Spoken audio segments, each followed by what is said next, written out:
యేసుక్రీస్తు ప్రశస్త నామంలో మా ప్రియులందరికీ శుభాలు. దేవుని వాక్యముల నుంచి మార్కు సువార్తను మనం ధ్యానం చేస్తున్నాం. ఈరోజు మార్కు సువార్త 10వ అధ్యాయము 32వ వచనాన్ని మనం చూద్దాం. వారు ప్రయాణమై యెరూషలేమునకు వెళ్ళుచుండిరి. యేసు వారికి ముందు నడుచుచుండగా వారు విస్మయముందిరి, వెంబడించువారు భయపడిరి. ప్రభు ఈ మాటల్ని మన వెనుకిడిలో దీవించిన గాక.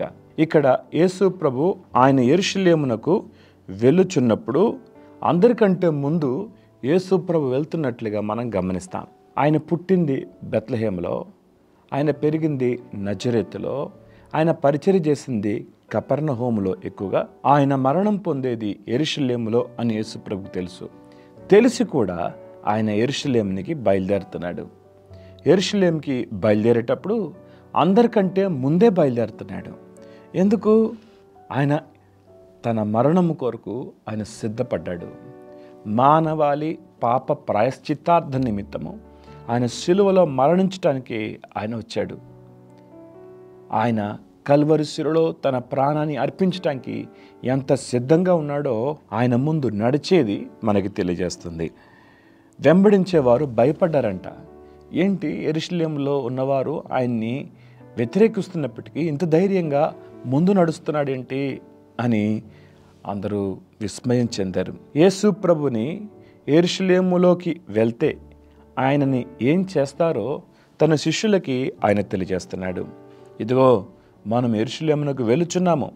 మనుష్య కుమారుడు ప్రధాన యాజకులకును శాస్త్రులకును అప్పగింపబడును. మనుష్య కుమారుడు అప్పగించబడతాడు. వారు ఆయనను మరణశిక్ష విధించి ఆయనను అన్యులకు అప్పగించెదరు. యేసు ప్రభు క్షుణ్ణంగా ఎరిగి ఉన్నాడు. ఆయన మరణ దినము ఆయనకు తెలుసు. ఎలా మరణం పొందబోతున్నాడో తెలుసు. ఆయన ఎంతో ధైర్యంగా ప్రభు తన శిష్యులకి జరగబోయే సంగతులు చెప్తున్నాడు. 34వ వచనంలో వారు ఆయనను అపహాసించి ఆయన మీద ఉమ్ము వేసి కొరడాలతో ఆయనను కొట్టి చంపెదరు. 3 దినములైన తర్వాత ఆయన తిరిగి లేచునని చెప్పాను. యేసు ప్రభు శిలువ మరణము గురించి, ఆయన పునరుత్థానం గురించి శిష్యులకి ఆయన తెలియజేస్తున్నట్లుగా మనం గమనిస్తాం. ఈ మార్కు సువార్తలోనే యేసు ప్రభు తన శిలువ మరణ పునరుత్థానం గురించి ఎన్నిసార్లు చెప్పాడో ఒకసారి మీ జ్ఞాపకం చేస్తాను. మార్కు సువార్త 8వ అధ్యాయం 31వ వచనంలో, మరియు మనుష్య కుమారుడు అనేక హింసలు పొంది పెద్దల చేతను ప్రధాన యాజకుల చేతను శాస్త్రుల చేతను ఉపేక్షింపబడి చంపబడి 3 దినములైన తర్వాత లేచుట అగత్యమని ఆయన వారికి బోధింపనారంభించెను. మార్కు 8:31లో మొదటిసారి చూస్తాం. ఆ తర్వాత మార్కు సువార్త 9వ అధ్యాయము 9వ వచనంలో, మనుష్య కుమారుడు మృతులలో నుండి లేచినప్పుడే కానీ అంతకుముందు మీరు చూచిన వాటిని ఎవరితోనూ చెప్పవద్దని ఆయన వారికి ఆజ్ఞాపించెను. ఆయన ఏ విధంగా మరణం పొందుతాడో తన కింది వచనాల్లో కూడా మనం చూస్తాం. అంటే ఈ 2వసారి అయిపోయింది. ఇప్పుడు 3వసారి మనం చూస్తాం. మార్కు సువార్త 9వ అధ్యాయం 31వ వచనంలో, ఏలి అనగా ఆయన శిష్యులకు బోధించుచు మనుష్య కుమారుడు మనుషుల చేతికి అప్పగింపబడుచున్నాడు, వారాయనను చంపెదరు, చంపబడిన 3వ దినమునకు ఆయన లేచునని వారితో చెప్పాను. 3 సార్లు అయిపోయింది ఇప్పటికే ప్రభు చెప్పి.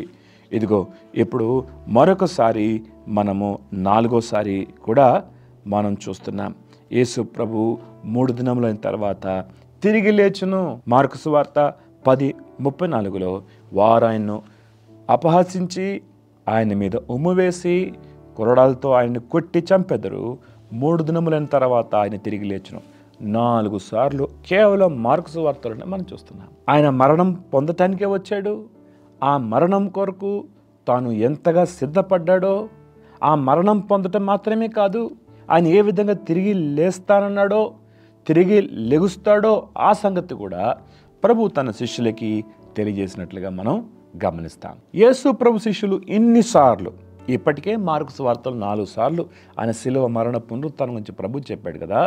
ఇన్నిసార్లు చెప్పిన శిష్యులు ఈ సంగతిని గ్రహించలేకపోయినట్లుగా మనం చూస్తాం. యేసు ప్రభు శిష్యులు ఆయన శిలువ మరణము గురించి పునరుత్థానం గురించి చెప్పినప్పుడు వారు గ్రహించలేదు. కానీ మత నాయకులు ఆయన పునరుత్థానుడు అవుతాడన్న సంగతి పిలాతుతో మాట్లాడినట్లుగా తర్వాత భాగంలో మనం చూస్తాం. ప్రియదేవుని బిడ్డలారా, చాలాసార్లు మర్చిపోతాం.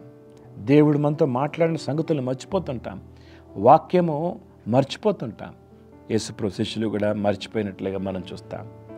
35 వచనం నుంచి మనం చూద్దాం. జెబెదయి కుమారుడు యాకోబును యోహాను ఆయన యొద్దకు వచ్చి, బోధకుడా, మేము అడుగునదల్లా నీవు మాకు దయచేయ కోరుచున్నామని చెప్పగా, ఇప్పుడు యాకోబు యోహాను వీరిద్దరూ యేసు ప్రభు దగ్గరికి ఒక సంగతి కొరకు వచ్చారు. వీరి ఆశ ఏంటంటే, మేము ఒకరు కుడివైపున ఉండాలి, ఒకరు ఎడం వైపున ఉండాలి. మత్తయి సువార్తలో మనం చూస్తే జెబెదయి కుమారుల తల్లి తన ఇద్దరు కుమారులను తీసుకొచ్చినట్లుగా మనం చూస్తాం. మరి అది కరెక్టా, ఇది కరెక్ట్ అంటే రెండు కరెక్టే.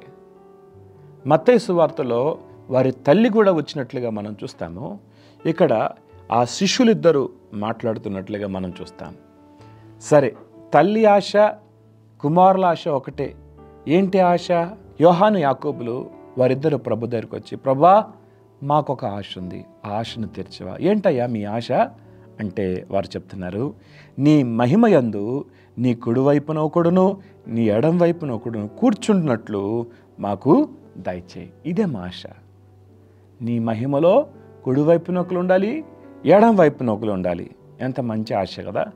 అయితే ఈ ఆశ కొంచెం స్వార్థం కనపడుతుంది.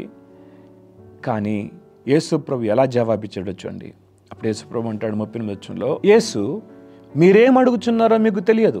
నేను త్రాగుచున్న గిన్నెలోని త్రాగుటైనను, నేను పొందుచున్న బాప్తిసం పొందుటైనను మీ చేతాగునా అని వారిని అడగగా, వారు మా చేతాగుననేది, త్యాగాన్నైనా మేము చేస్తాం, ఎన్ని శ్రమల గుండా అయినా వెళ్తాం. మా ఆశ ఒకటే, కుడివైపున ఒకరు ఉండాలి, ఎడం వైపున ఒకరు ఉండాలి. ఇది మా ఆశ. చివరికి ఈ ఆశ వీరికి తీరిందా తీరలేదో అది వేరే సంగతి. ప్రభు అర్థం మాట్లాడిన మాట చూడండి. నేను త్రాగుచున్న గిన్నెలోనిది మీరు త్రాగెదరు, నేను పొందుచున్న బాప్తిసం మీరు పొందెదరు, కానీ నా కుడి వైపున ఎడం వైపున కూర్చుండనిచ్చుట నా వశములో లేదు.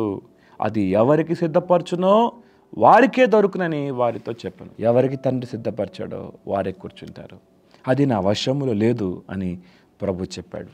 ఎప్పుడైతే ఈ మాట మిగిలిన శిష్యులు విన్నారో, వెంటనే యోహాను యాకోబుల మీద కోపడినట్లుగా చూస్తాం. సరే, ముందు మిగతా శిష్యుల్ని పక్కన పెట్టి ఇద్దరి గురించి చూద్దాం. ఇద్దరు బహు ప్రయాసపడ్డారు. వీరిద్దరు విచిత్రం చెప్పిన, ఒకరు శిష్యులలో మొదటిగా ప్రభు కొరకు హతసాక్షి అయ్యాడు. ఆ తర్వాత మరో శిష్యుడు ఆఖరిగా ప్రభు కొరకు హతసాక్షి అయ్యాడు. ఇద్దరు ప్రభు కొరకు హతసాక్షులుగా నిలిచారు. వీరి ఆశ ఎంత గొప్పగా ఉంది కదా. ప్రభు పక్కన కూర్చోవాలి, ఇది వారి ఆశ. సరే, మిగిలిన శిష్యుల దగ్గరకు వద్దాం. తక్కిన 10 మంది శిష్యులు యోహాను యాకోబుల మీద కోపడ్డారంట. అప్పుడు యేసు ప్రభు వారిని తన యొద్దకు పిలిచి వారికి ఒక సందేశాన్ని చెప్పాడు.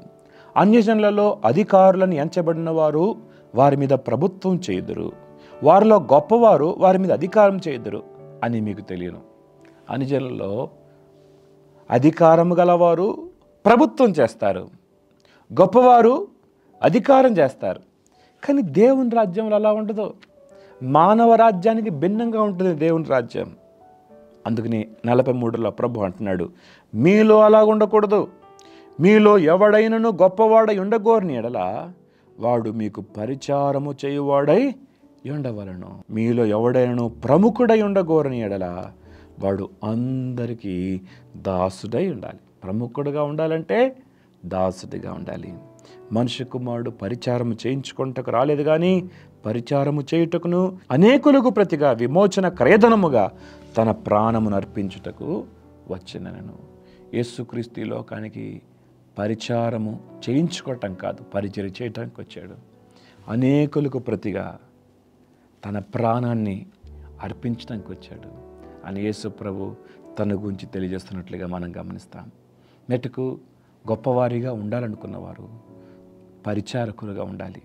ఇది దేవుని యొక్క చిత్తం. ఇలాంటి మనస్సు దేవుని బిడ్డలుగా మనం కలిగి ఉండాలని ప్రభు ఆశపడుతున్నాడు. నీవు హెచ్చించబడాలి అంటే తగ్గించుకోవాలా. నీవు తగ్గించుకుంటే దేవుడు హెచ్చిస్తాడు. అట్టి దిన మనసు దేవుడు మనకు అనుగ్రహించిన గాక. ప్రార్థన. మహోన్నతుడకు దేవ సర్వాధికారి నీకు స్తోత్రాలు. ఇదిన మీరు మాతో మాట్లాడిన ప్రతి మాటను బట్టి వందనాలు. దీన మనసు కలిగి నిన్ను సేవించేవారుగా చేయండి. ప్రభువా, నీ కొందనాలు. నీ వాక్యము ద్వారా మీరు మాతో మాట్లాడుతున్నారు. మీరు మరణానికి సిద్ధంగా ఉండి యెరూషలేము వైపుకి అందరికంటే ముందు వెళ్తున్నట్లుగా మేము చూసాం. నీ మరణ దినము నీకు తెలిసి నువ్వు వెళ్తున్నావు. మరణము పొందటానికే వచ్చావని నీ వాక్యము ద్వారా మాతో మాట్లాడినందుకు వందనాలు. వెత్తబడిన మాటలు మందరి హృదయాలు నీరు కట్టి ఫలింపు చేయమని యేసు నామములో అడుగుతున్నాం తండ్రి. ఆమేన్.